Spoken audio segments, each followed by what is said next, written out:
Good evening student. আমি তোমাদের Sandipan sir, নিশ্চয়ই তোমরা আমাকে চেনো। দেখো, আমার ক্লাস, আবার আমাদের একটা নতুন ক্লাস। অবশ্যই তোমাদের আগামী যে পরীক্ষাগুলো আছে, দেখো ডাব্লিউবিসিএস পরীক্ষা আছে, রেলের যে এনটিপিসি যে এক্সাম চলছে, বা আগামী যে গ্রুপ ডির যে এক্সামগুলো হবে, ঠিক আছে? তো বিভিন্ন পরীক্ষার জন্য তোমাদের যাতে কমন আসে, তার জন্য আমি কিছু কারেন্ট অ্যাফেয়ার্স রেগুলার তোমাদের ইউটিউব চ্যানেল, আমার ইউটিউব চ্যানেলে যেটা নিয়ে আসছি, কারেন্ট অ্যাফেয়ার্স এক্সপার্ট। অবশ্যই তোমাদের মন্তব্য করবে, কমেন্ট করছো, এবং অবশ্যই সাবস্ক্রাইবও করেছো অনেকে। খুব ভালো লাগছে। আশা করি তোমরা আমাকে সবসময় এইভাবে করবে, যে এগিয়ে নিয়ে যাওয়ার জন্য। তো আমি চেষ্টা করব তোমাদের জন্য নিয়মিত এই কারেন্ট অ্যাফেয়ার্সের ক্লাস দেওয়া, ঠিক আছে? অনেক কারণের জন্য দেওয়া হয়ে ওঠে না মাঝে মধ্যে, ঠিক আছে? তো যাই হোক, তো আমাদের একটা নতুন ক্লাস যেটা আজকে যেটা হবে, আর চেষ্টা করবে, অনেকে দেখছি তোমরা হয়তো দেখেই যে একটুখানি দেখে স্কিপ করে বেরিয়ে যাচ্ছ। তো চেষ্টা করবে ক্লাসগুলো পুরো ফলো করার, তাই না? পুরো যদি ফলো না করে তাহলে কিন্তু বিষয়গুলো জানতে পারবে না। অনেক ইনফরমেশনগুলো বেরিয়ে যাবে, স্কিপ করে যাবে। তো চেষ্টা করবে সময় নিয়ে একটু যাতে পুরোপুরি দেখা, ঠিক আছে? তো আজকে আমাদের দেখো ফার্স্ট যে কোশ্চেনটা দিয়েছে, যে which state government has launch a new rural housing project called Maha Awas যোজনা। মানে এই যে হাউজিং যে প্রজেক্টটা, যে প্রজেক্টটার কি নাম দেওয়া হয়েছে? মহা আবাস যোজনা। তো কোশ্চেনটা হলো, ভারতের কোন রাজ্য এই মহা আবাস যোজনাটা চালু করেছে? তো আমাদের যদি প্রথমে যদি আনসারটা কি বলতে পারি, আনসার বলার আগে একটু বলি, এটা অ্যাকচুয়ালি করা হয়েছে রুরাল এরিয়ায়, অর্থাৎ গ্রামীণ যে সমস্ত এরিয়াগুলো রয়েছে ওই রাজ্যে, সেই রাজ্যে গ্রামীণ এরিয়ায় প্রায় 8,82,000, 8.8 লক্ষ, মানে বা 8.82 লাখ হাউস তৈরি করা হবে, বাড়ি তৈরি করে দেওয়া হবে। এবং যেটা টার্গেট নেওয়া হয়েছে, যে আগামী 100 দিনের মধ্যে এই পুরো প্রজেক্টের কাজটা কমপ্লিট করা হবে। এবং তার জন্য সেই রাজ্য, অর্থাৎ কোন রাজ্য যদি বলি, এটা আমাদের এই প্রজেক্টটা চালু করেছে, অর্থাৎ মহা আবাস যোজনার মহা, আর এখানে অপশনে দেখো মহারাষ্ট্রের মহা। তো এখানে আমরা দুটো মহাকে এক করে দিচ্ছি, তার মানে মহা আবাস যোজনা মানে কোন রাজ্য? তাহলে মহারাষ্ট্র। তো সেই মহারাষ্ট্র রাজ্য বা মহারাষ্ট্র সরকার সেই রাজ্যের যে সমস্ত রুরাল এরিয়াগুলো রয়েছে, সেখানে 8.82 লাখ যারা হাউস তৈরি করা হবে। হাউস বলতে তার মধ্যে যা যা নর্মালি একটা বাড়িতে যা যা থাকে, সেরকম সব কিছু পরিষেবাগুলো থাকবে। তো এরকম প্রায় 8.82 লাখ হাউস তৈরি হবে। তার জন্য সরকার প্রায় 4,000 কোটি টাকা যেটা বিনিয়োগ করেছে, অর্থাৎ 4,000 কোটি টাকা যেটা খরচ করবে সেটা ঘোষণা করেছে। এবং এই প্রজেক্টটা সম্পূর্ণ করা হবে, যেটা টার্গেট নেওয়া হচ্ছে আগামী 100 দিনের মধ্যে এই প্রজেক্টটা পুরোপুরি সম্পূর্ণ করা হবে। এবং এটাও ঠিক করা হয়েছে যে আগামী ফেব্রুয়ারি মাসের মধ্যে এই প্রজেক্টটাকে সম্পূর্ণ করা হবে বলা হয়েছে, ঠিক আছে? তার মানে আমাদের যদি কোশ্চেন করা হয় যে এই প্রজেক্টটা তার মানে কোন রাজ্য চালু করেছে যদি আমরা বলি, তাহলে অবশ্যই আনসার মনে রাখবে মহা আবাস যোজনা। তাহলে কোন রাজ্য? মহারাষ্ট্র রাজ্য। এবং এই মহারাষ্ট্র রাজ্য এই প্রজেক্টটা যদি বলা হয় কোন এরিয়ার জন্য, তো রুরাল এরিয়াতে, অর্থাৎ 8.82 লাখ হাউস তৈরি করা হবে। এবং যেটা আগামী 100 দিনের সময় ধার্য করা হয়েছে, এবং ফেব্রুয়ারি মাসের মধ্যে পুরো প্রজেক্টটাকে সম্পূর্ণ করা হবে বলেও ঘোষণা করা হয়েছে। এবং এর জন্য সরকারের প্রায় 4,000 কোটি টাকা এটা যেটা খরচ হবে বলেও মানে ধার্য করা হয়েছে, ঠিক আছে? এবার দেখো আমাদের পরের কোশ্চেন। পরের কোশ্চেন আমাদের কি বলেছে, খুব ভালো করে এই কোশ্চেনটা দেখো। পরের কোশ্চেনটা খুব ভালো একটা কোশ্চেন। কি question? Which bank has become the world first central bank. Central bank মানে নিশ্চয়ই তোমরা জানো, প্রত্যেকটা দেশেই তো একটা করে সেন্ট্রাল ব্যাংক থাকে। তেমনি আমরা আমাদের দেশে যেটা বাস করি, মানে আমাদের দেশ মানে ইন্ডিয়া, ইন্ডিয়াতে সেন্ট্রাল ব্যাংক বলতে কোনটাকে বলবো আমরা? আরবিআই, অর্থাৎ রিজার্ভ ব্যাংক অফ ইন্ডিয়া, তাই না? আরবিআই। তো এরকম বিভিন্ন দেশের একটা করে সেন্ট্রাল ব্যাংক রয়েছে। তো এখানে কোশ্চেনটা বলেছে, which bank has become the world first central bank to gain 1 million Twitter follower. মানে কোন সেন্ট্রাল ব্যাংক যারা অর্জন করেছে 1 মিলিয়ন টুইটার ফলোয়ার? তাহলে এদের মধ্যে অপশনগুলো কি কি? RBI, European central bank, bank of England, আর ইউএস ফেডারেল রিজার্ভ। তাহলে এদের মধ্যে কোন ব্যাংক যারা 1 মিলিয়ন টুইটার ফলোয়ার গেইন করেছে? তার মানে আমার কোশ্চেন আনসার তাহলে কি হবে? তাহলে এদের মধ্যে কোন ব্যাংক? অবশ্যই আমাদের দেশের ব্যাংক। কি নাম? আরবিআই। ঠিক আছে, তো সেই আরবিআই রিসেন্টলি তাদের টুইটার ফলোয়ারের সংখ্যা 1 মিলিয়ন ক্রস করেছে, অর্থাৎ আমাদের এই টুইটারে ফলোয়ারের সংখ্যা আমরা বলি প্রায় 10,513,000 আমাদের দেশে। এই আমাদের যে আরবিআই যে টুইটার ফলোয়ারের সংখ্যা 10,513,000। আর এই টুইটার ফলোয়ারের সংখ্যার বিচারে আমরা বিশ্বের মধ্যে 1 নম্বর স্থানে রয়েছি।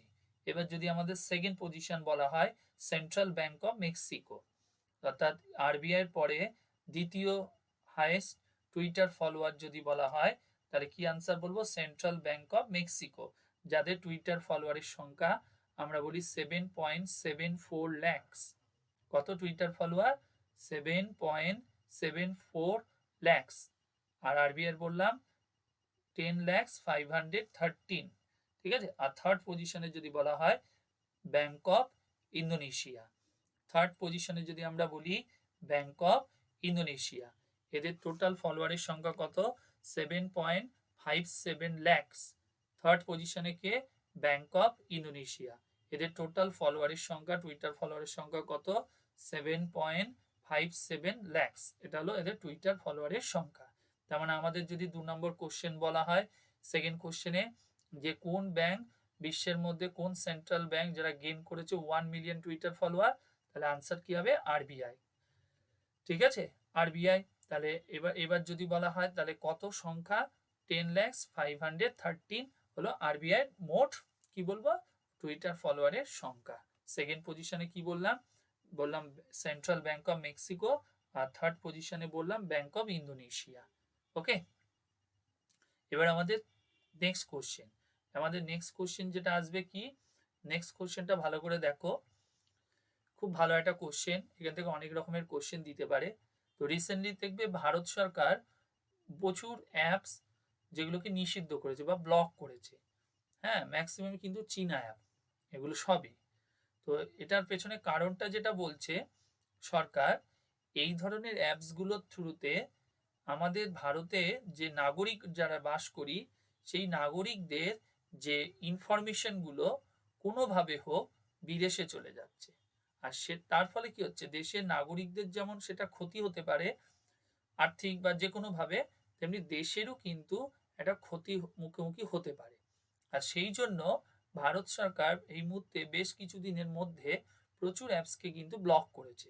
ঠিক আছে, তো এটা আমাদের বলছে আমাদের দেশের যে ইনফরমেশন টেকনোলজি আইন, মানে আইটি আইনের, যদি আমরা বলি এটা হলো আইটি আইনের আমাদের কি বলবো আন্ডার সেকশন, অর্থাৎ আমাদের দেশে ইনফরমেশন টেকনোলজি আইনের, অর্থাৎ আইটি আইনের বা আন্ডার সেকশন 69A অনুযায়ী, অর্থাৎ আইটি আইনের বা under section IT information technology আইনের আন্ডার সেকশন 69A অনুযায়ী এরকম থার্ড টাইম, মানে এই যে এটা আমরা বলছি 24শে নভেম্বর, অর্থাৎ Indian government block how many mobile apps on November 24, 2020। এটা হলো থার্ড টাইম, মানে কতগুলো অ্যাপকে ব্লক করেছে। তো তার আগে আমি একটু বলি, ফার্স্ট যদি আমাদের বলা হয় এই অ্যাপসগুলোকে ব্লক করেছে প্রথম, সেটা কবে হবে? এটা তোমরা অবশ্যই লিখে রাখতে পারো, 29 জুন 2020। কবে প্রথম যদি বলা হয়? 29 জুন 2020 ফার্স্ট যে অ্যাপসগুলোকে নিষিদ্ধ করেছে, অর্থাৎ টিকটক সহ, কি বললাম? টিকটক সহ প্রথম 29 কি বললাম 29 জুন 2020 ফার্স্ট টাইম টিকটক সহ প্রায় 59 অ্যাপস, অর্থাৎ 59খানা অ্যাপকে ব্লক করেছে।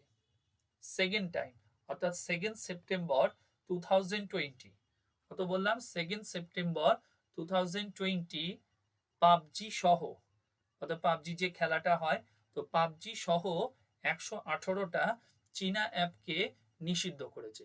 তাহলে আমাদের কি বললাম? প্রথম 29শে জুন 2020, তাই না, টিকটক সহ 59টা অ্যাপকে নিষিদ্ধ হলো। সেকেন্ড যদি বলা হয় 2 সেপ্টেম্বর 2020, সেখানে কতগুলো অ্যাপকে নিষিদ্ধ করেছে? পাবজি সহ 118টা চীনা অ্যাপকে নিষিদ্ধ করেছে। আর থার্ড যদি বলা হয় 24শে নভেম্বর 2020-তে কতগুলো? এই আমার কোশ্চেন যেটা ছিল অবশ্যই মাথায় রাখবে, কতগুলো অ্যাপ? 43খানা অ্যাপ। তাহলে এবার আমাদের কোশ্চেনটা হলো, আমি এখানে দেখো বলেছি ডেট ধরে, তোমাকে তো এরকমও হতে পারে যে আজ অব্দি ভারত সরকার এই বছরে 2020-তে মোট কতগুলো চীনা অ্যাপকে নিষিদ্ধ করেছে। তাহলে আমরা কি কি যোগ করব? 59, 118 অর্থাৎ 118 প্লাস 43 যা হবে টোটালটা, তাই না? এবার যদি বলা হয় এগুলো করবার পেছনে কারণটা কি, ওই যে নাগরিকদের নিরাপত্তা প্রদানের ক্ষেত্রে এটা করা হয়েছে। কোন আইন? আইটি আইনের 69A অনুযায়ী এই অ্যাপগুলোকে নিষিদ্ধ করা হয়েছে বা বাতিল করা হয়েছে। ঠিক আছে, তার মানে আমাদের এখান থেকে অনেকগুলোই কোশ্চেন হতে পারে, একটু মাথায় রাখবে। ঠিক আছে, এবার দেখো আমাদের নেক্সট কোশ্চেন, খুব গুরুত্বপূর্ণ একটা কোশ্চেন বা ভালো একটা কোশ্চেন মাথায় রাখবে। Which film has been selected as India's official entry for Oscar? প্রথম কোশ্চেনটা হলো অস্কার পুরস্কার কিসের জন্য প্রদান করা হয়? এটা মনে রাখবে, অস্কার পুরস্কার সিনেমার জন্য দেয়া হয়, খুব গুরুত্বপূর্ণ। যেমন গ্র্যামি অ্যাওয়ার্ড কিসের জন্য দেয়া হয়? মিউজিকের জন্য, বিশ্বে মিউজিকের একটা সবচেয়ে বড় পুরস্কার বলা হয়। তেমনি অস্কারও হলো সঙ্গীত এই সিনেমা জগতের সর্বোচ্চ পুরস্কার। তো সেই অস্কার পুরস্কার কবে চালু হয়েছে? 1929 সালে। অস্কার কবে চালু হয়েছে? 1929 সালে। তো এবছরে যে আমাদের অস্কার পুরস্কার যেটা অনুষ্ঠানটা হবে সেটা হলো কততম? 93তম।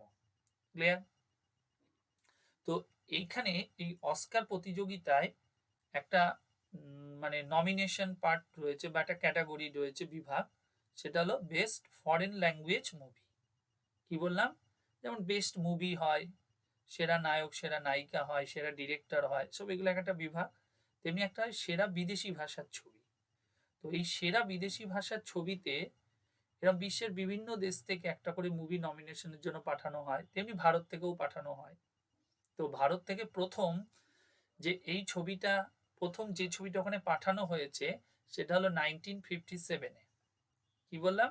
ভারত থেকে প্রথম যে সিনেমাটা ওই অস্কারে বিদেশি ভাষা বিভাগে মনোনীত হয়েছিল বা পাঠানো হয়েছিল সেটা কত সালে? কত বললাম? 1957-এ। কি সিনেমা? Mother India. এরকম বিভিন্ন বছর এক একটা বছর এক একটা সিনেমা আমাদের পাঠানো হয়েছে। তেমনি এবছরেও অস্কারে ভারত থেকে একটা মুভিকে বাছাই করা হয়েছে। তো অ্যাকচুয়ালি ভারত থেকে যে এত মুভি, প্রচুর আঞ্চলিক ভাষা হলো বা হিন্দি ভাষা থেকে যে বিভিন্ন সিনেমা হয়, এদের মধ্যে থেকে একটা মুভিকে বাছাই করে ওখানে পাঠানো হয়। তো সেই বাছাই পর্বটা ভারতে কে করে? এটার জন্য আমাদের একটা অস্কার জুরি কমিটি রয়েছে, যে জুরি কমিটি ঠিক করে যে প্রত্যেক বছর ভারত থেকে কোন মুভিটা ওখানে পাঠানো হবে। তেমনি এই 2020-তে 21-এর অস্কারের জন্য একটা মুভি পাঠানো হয়েছে, প্রায় 27খানা মুভি থেকে বাছাই করে একটা মুভি ওখানে সিলেক্ট করে পাঠানো হয়েছে ইন্ডিয়া থেকে। তো সেই মুভিটা হলো বিদেশি ভাষা বিভাগে ভারত থেকে পাঠানো হলো। এবার কোশ্চেন ছিল সেই মুভিটার নাম কি, এটাই ছিল আমার এখানে কোশ্চেন। তো সেই মুভিটার নাম খুব সহজ, অনেকেই তোমরা জানতে পারো, এটা কি? জাল্লিকাট্টু। তো এবার কোশ্চেন, কত কোশ্চেন হয় দেখো। এবার কোশ্চেন, এই জাল্লিকাট্টু এই সিনেমাটা কোন ভাষার সিনেমা? তাহলে অবশ্যই মাথায় রাখবে মালায়ালাম ভাষার সিনেমা। এবার কোশ্চেন হলো জাল্লিকাট্টুটা কি?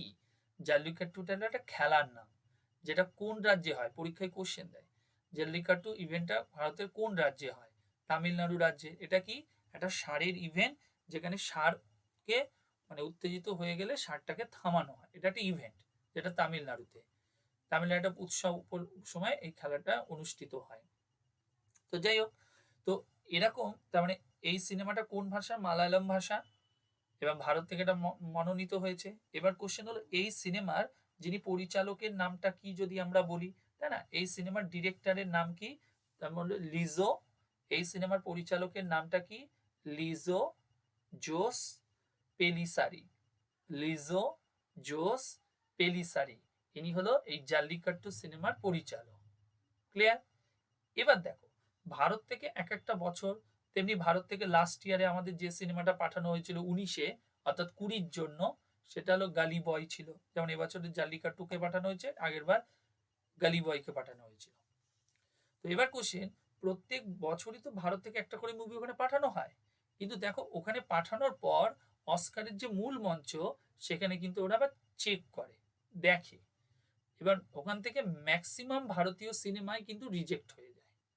তো আজ অবধি মানে 1957-এ প্রথম গেছে, আজ অবধি মোট 3খানা সিনেমা ফাইনালি মূল মঞ্চে উঠেছে অস্কারে।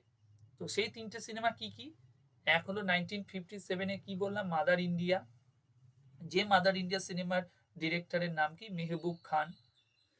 সেকেন্ড যদি বলা হয়, অর্থাৎ 1957-এ বললাম, সেকেন্ড যদি বলা হয় 1988 সালে, 1988 সালে যে সিনেমাটার নাম কি, সালাম বোম্বে। 1988-তে যে দ্বিতীয় সিনেমাটা নমিনেশন পেয়েছিল মূল মঞ্চে, কি নাম, সালাম বোম্বে।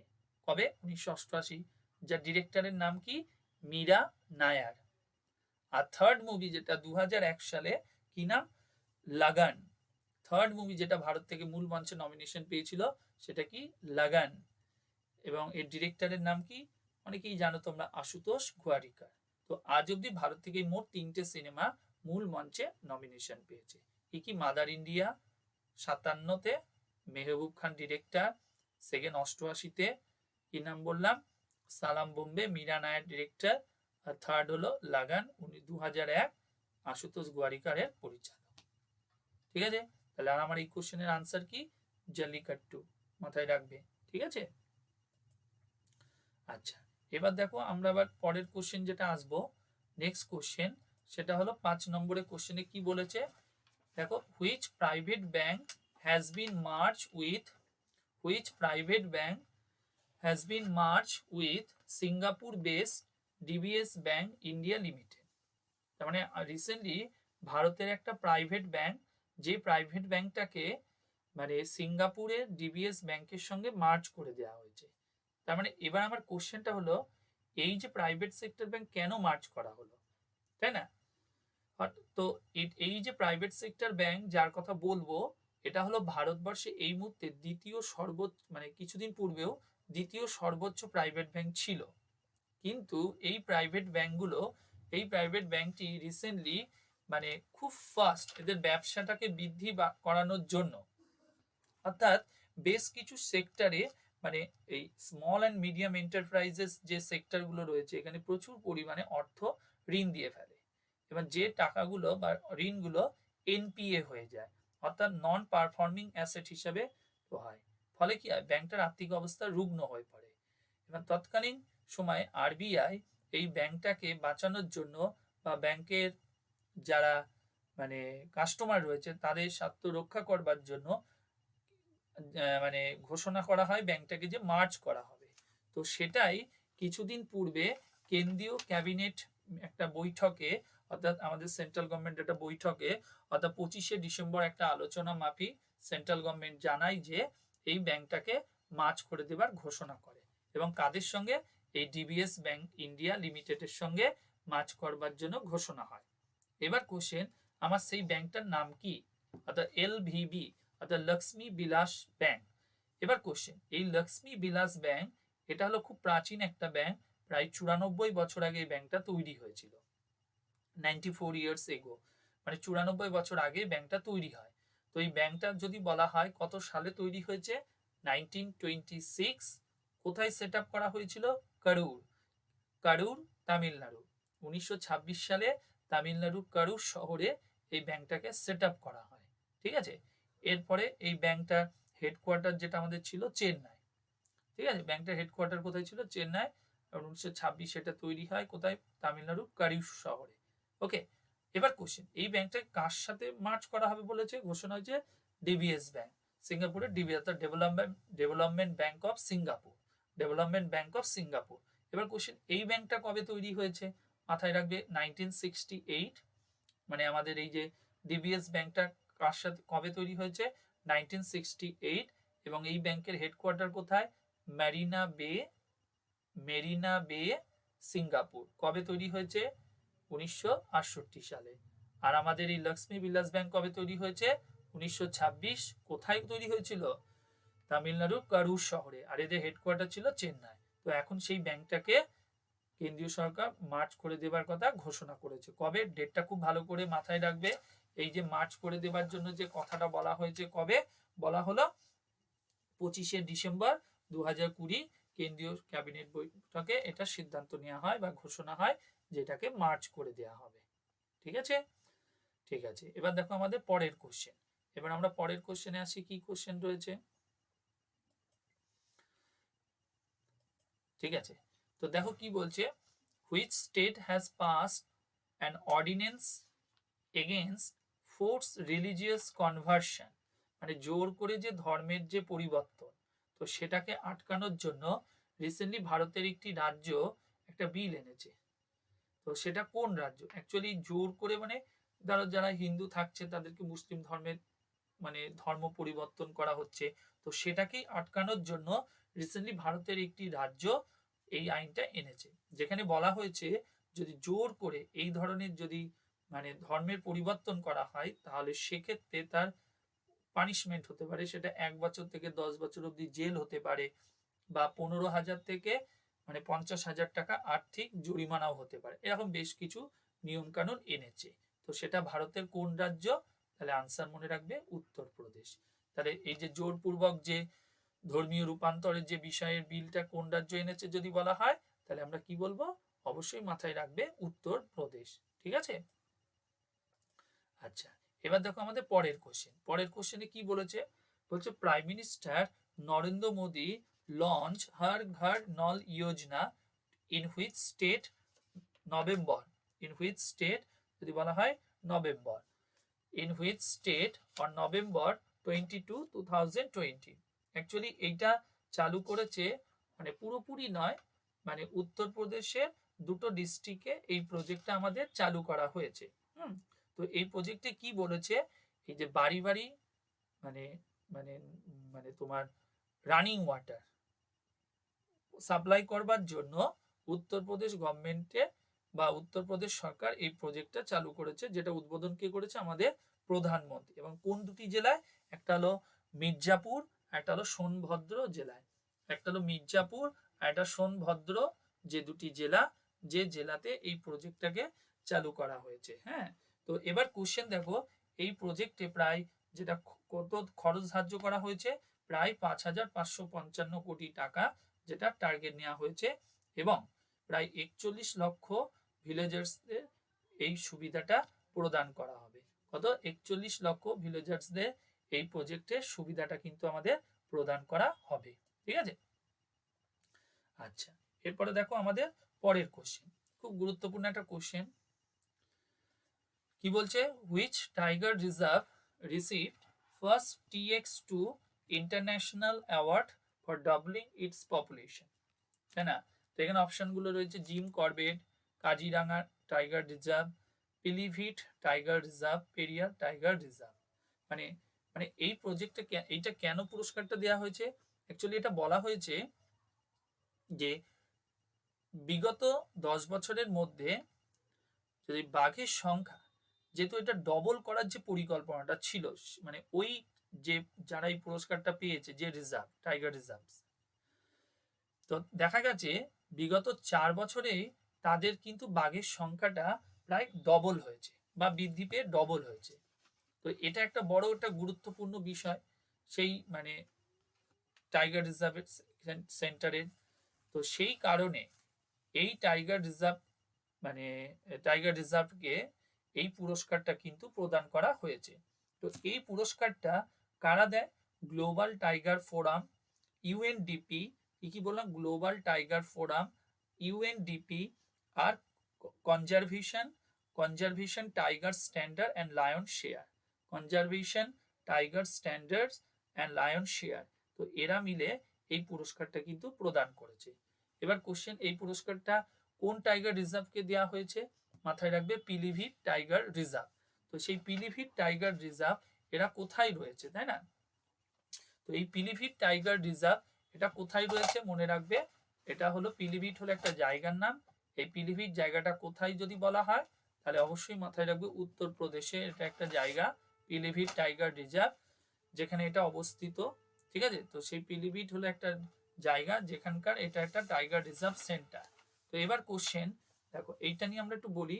এই যে টাইগার রিজার্ভ যে সেন্টারটা যেটার কথা আমাদের বলা হয়েছে, হ্যাঁ, তো এই টাইগার রিজার্ভ সেন্টার কথা যেটা আমরা বলছি, তো এবার দেখো এই টাইগার রিজার্ভে আমাদের দেশে প্রত্যেক বছর মানে বলতে পারো বাঘের তো আমাদের সংখ্যা কম বেশি বৃদ্ধি তো আমাদের হয়েই থাকে, তো আমরা বলে থাকি।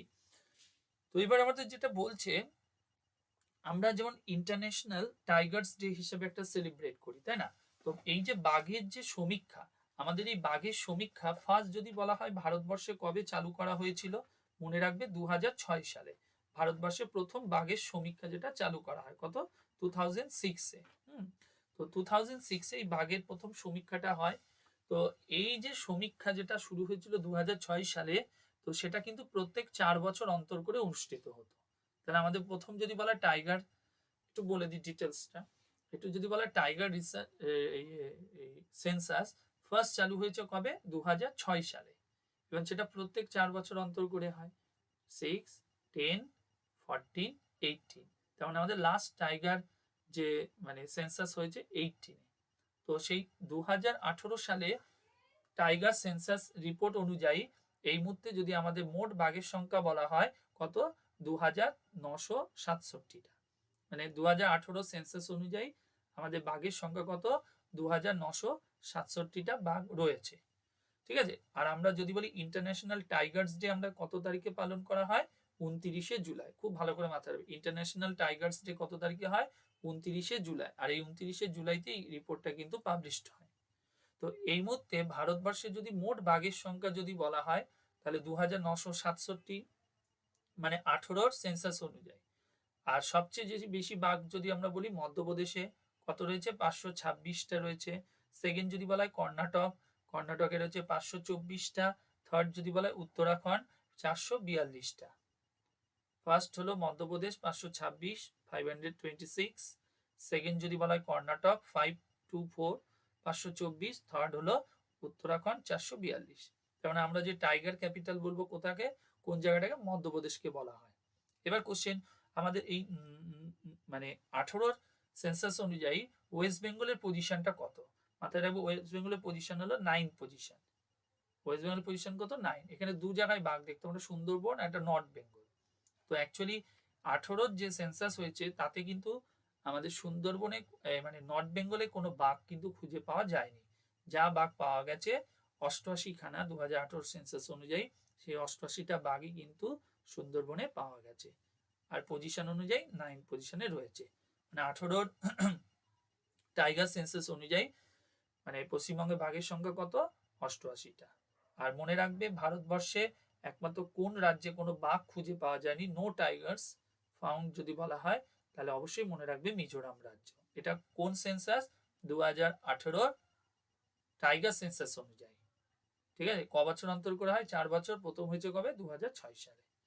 আর ইন্টারন্যাশনাল টাইগার্স ডে কত তারিখে, 29শে জুলাই। ঠিক আছে। তো এই হলো আজকে আমাদের ক্লাস। নিশ্চয়ই তোমাদের ভালো লেগেছে। আর চেষ্টা করবে তোমরা, আমি বারবার বলছি, ক্লাসগুলোকে স্কিপ করবে না, পুরোটা দেখার চেষ্টা করবে, তোমাদের জন্য করছি। ঠিক আছে। আর অবশ্যই যদি তোমাদের ভালো লেগে থাকে তাহলে শেয়ার করবে। ঠিক আছে। এবং শেয়ার করবে, অবশ্যই লাইক এবং সাবস্ক্রাইব করে থাকবে। ঠিক আছে। ঠিক আছে, তাহলে সকলে ভালো থেকো। সবাইকে মানে হ্যাপি নিউ ইয়ার, নতুন বছরের অনেক অনেক শুভেচ্ছা। ঠিক আছে। ওকে, বাই, টাটা, গুড নাইট।